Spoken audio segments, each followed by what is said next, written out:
In the closing months of World War II, as Europe burned and the front lines collapsed under the relentless pressure of Allied forces, a peculiar kind of treasure hunt began. A race not for gold, not for paintings or seized fortunes, but for secrets of science, engineering, and the future of warfare. Among the greatest prizes in this race were the strange, sleek, swept-wing silhouettes scattered across abandoned German airfields. The Messerschmitt 262, the world's first operational jet fighter, a machine so far ahead of its time that to Allied pilots it seemed almost extraterrestrial. Its fuselage told a story of desperation and genius, of a nation gambling everything on technology that might reverse its fate, and of a future none of the soldiers trudging through ruined hangars could yet imagine. For the Americans, who seized these jets, along with their designers, their documents, and whatever spare parts the Germans had not torched in their retreat, the Me-262 was more than just a trophy. It was a glimpse into a world where battles would be fought at speeds the propeller-driven P-51 Mustang or P-47 Thunderbolt could never dream of. And so, from shattered runways in Munich to captured research centers in Augsburg, American officers and engineers scrambled to gather every scrap of technical data, every surviving airframe, and even the men who had built and flown the jets. They were driven by two beliefs: that the Me-262 contained lessons vital to the next generation of air combat, and that the United States could leapfrog years of development by copying what the Germans had already achieved. Yet in their excitement, their hunger, and their determination to accelerate America into the jet age, they overlooked the very flaw that had haunted the Luftwaffe from the moment the aircraft first took to the skies, the Achilles heel that made the Me-262 both revolutionary and vulnerable, brilliant and brittle: its engines. The Americans had known the jets were coming. USAAF intelligence had intercepted rumors as early as 1943, whispers that the Germans were about to deploy a fighter without propellers, without pistons, without anything resembling the familiar silhouette of warplanes. But no one believed the stories fully until Allied bombers were suddenly losing aircraft at altitudes and speeds that defied explanation.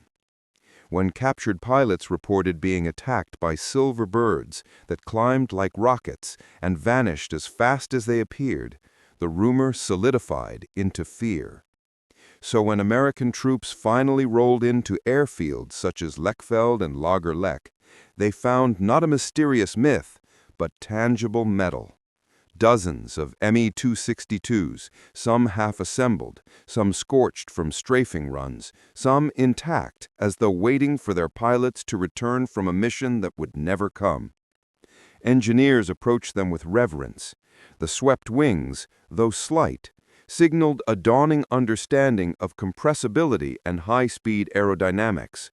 The tricycle landing gear was advanced, far more suitable for jets than the tail-dragger layout of nearly all American fighters. The cockpit layout was clean and modern. But it was the Jumo 004 engines, long, tubular, almost elegant, that captured attention. They represented the heart of the new era. These were the first mass-produced turbojets ever used in combat, and for the Americans, studying them was like opening a time capsule from 20 years in the future. But the Americans did not yet understand the truth. The Jumo 004 wasn't truly future technology. It was desperation technology. Germany lacked the rare, heat-resistant alloys needed to make long-lasting turbine blades. The British and Americans had already discovered the importance of chromium, cobalt, titanium, and nickel in producing engines that wouldn't melt under extreme temperatures. But Germany, starved by blockades and strategic shortages, had none to spare. So their engineers pushed forward anyway, determined to make a jet engine that could run on inferior metals. The result was astonishing but fragile. The Jumo 004 worked, beautifully even, but only for a brief moment. In ideal circumstances, it might survive 50 hours of flight. In reality, combat pilots often reported engines burning out after 12 hours, 10 hours, even 7 hours. Acceleration too quickly would cause compressor surges and flameouts. High throttle settings could deform the turbine blades, and the startup process required delicate hands, as a careless pilot could destroy the engine before leaving the ground. The Germans understood this weakness intimately.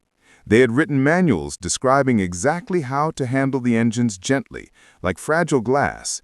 But to the Americans, accustomed to rugged, reliable radial engines that could take bullets and keep turning, the idea that the Me-262's engine was so delicate seemed impossible. They assumed the early failures were due to German carelessness, poor maintenance during retreat, battle damage, or simply the chaos of war. American engineers admired the Me-262's clean aerodynamic design, its innovative systems, and its immense potential, but they underestimated the degree to which the jet's success depended on material science, not simply mechanical design. When Operation Lusty began, the massive program to capture and evaluate German technology, the Me-262 became one of its crown jewels. The Americans packed up jets, engines, and crates of documents, sending them across the Atlantic for study at Wright Field in Ohio. There, the aircraft were assembled, test-flown, and meticulously compared against existing American prototypes. The United States had already begun developing its own jets, the Bell P-59 Era Comet and the Lockheed P-80 Shooting Star. But the Me-262 offered insights that accelerated American jet research by years.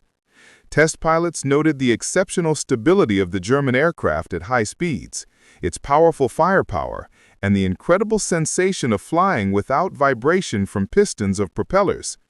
They also noted its flaws: sluggish throttle response, high landing speed, dangerous engine handling characteristics, and the fragility of its power plants. Yet even as American test flights revealed these weaknesses firsthand, the underlying reason remained misunderstood. To the Americans, the Jumo 004's unreliability was a problem of German production quality, not a problem of material limitations. They believed that if the same engine were built in American factories with better tolerances and cleaner assembly lines, it would perform flawlessly. They believed they could copy the design, improve the fit and finish, and obtain a jet fighter superior to anything Germany ever fielded. What they didn't realize was that no amount of machining precision could compensate for what Germany lacked: the right alloys. As American metallurgists dismantled the engines piece by piece in laboratories, they were astonished to discover turbine blades made from steel that would have been considered unsuitable for even experimental engines in the United States. The Germans had attempted to compensate for this with air cooling, enlarging internal passages, and accepting drastically reduced engine lifespan as a necessary compromise. American engineers marveled at the ingenuity, but didn't immediately grasp the full implications. The Germans had designed an engine to work within their material limitations, not around them.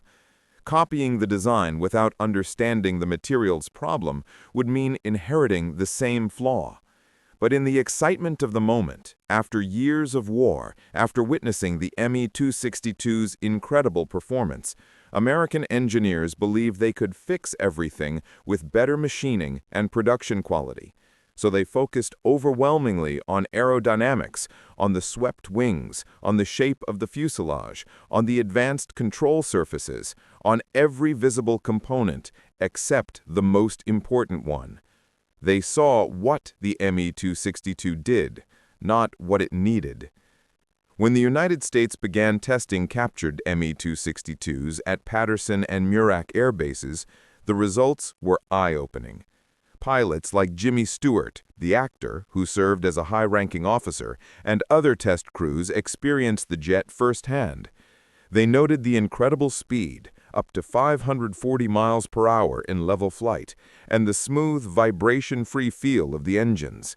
They also encountered the engine failures that had plagued the Germans: sudden flameouts, overheating, compressor stalls, and blades that warped after a few hours of hard use. But instead of diagnosing the metallurgical root cause, American analysts chalked the failures up to war wear, improper maintenance, or captured equipment not in optimal condition. Because the United States had access to high-temperature alloys, and because American jet engines were rapidly evolving, the analysts did not consider that the Me-262's greatest flaw was not poor construction, it was poor metals.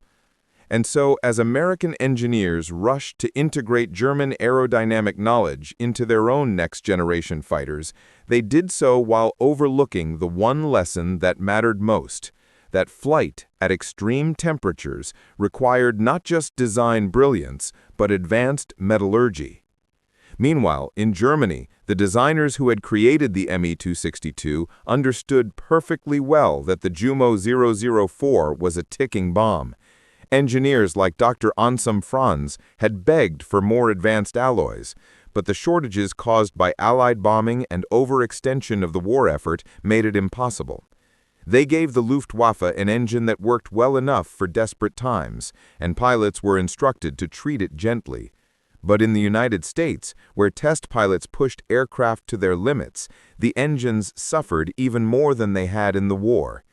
Reports piled up describing catastrophic failures during high-speed dives, rapid throttle adjustments, or prolonged high-power runs. Yet the underlying conclusion never changed. The design was revolutionary, the materials were not. America believed it could copy the design and refine the materials, but the urgency of the jet age drove them to prioritize speed of adoption over deep analysis. The P-80 Shooting Star, America's first truly successful jet fighter, benefited greatly from aerodynamic lessons learned from the Me-262. Its wing sweep was adjusted, its air intakes refined, and its control surfaces improved by studying German research.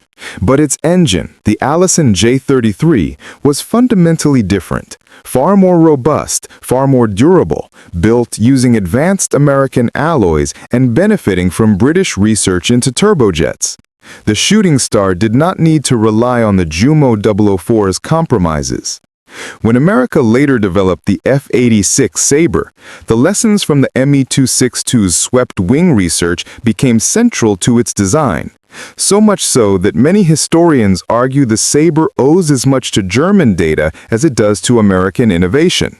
But the one lesson America largely ignored, the one element that could have saved countless hours of testing and millions of dollars in research, was the true meaning of the Me-262's greatest flaw.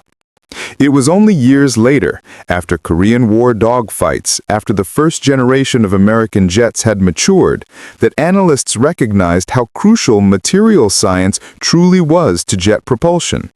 The Me-262's Jumo 004 had taught the world what jets could do, but it had also demonstrated that revolutionary ideas must be matched by materials capable of surviving the forces they unleash. America copied the Me-262's aerodynamic brilliance and reaped enormous rewards. They learned from its guns, its layout, its handling, its systems. They even hired many of its designers through Operation Paperclip. But in the process, they misunderstood the heart of the aircraft. The Me-262 had not been held back by poor design. It had been held back by the limits of a failing nation's industrial base. America learned the shape of the jet age from Germany, but it did not learn the substance of the engine's Achilles heel until long after the war.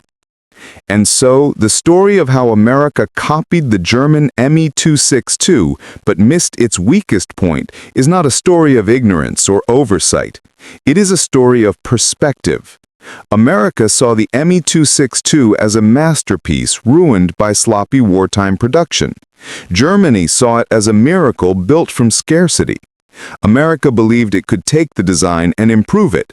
Germany knew the design was already more advanced than its materials allowed. In this crossing of perspectives lies one of the great technological lessons of the 20th century. That in aviation, as in all advanced engineering, the brilliance of a machine is determined not just by the ideas behind it, but by the materials beneath its skin. America ultimately surpassed the Me-262 and built jets that left it in the dust. But the journey to that achievement was shaped by a misunderstanding of the German jet's true weakness, its engines not as failures of design, but as victims of the era that forged them. The Me-262 was a vision of tomorrow trapped in the materials of yesterday. And the Americans, in their eagerness to adopt the future, did not fully see the chains that bound it. Only decades later, as turbine technology matured and metallurgy advanced, did the world finally grasp the truth. The Me-262 was not simply the first jet of the future.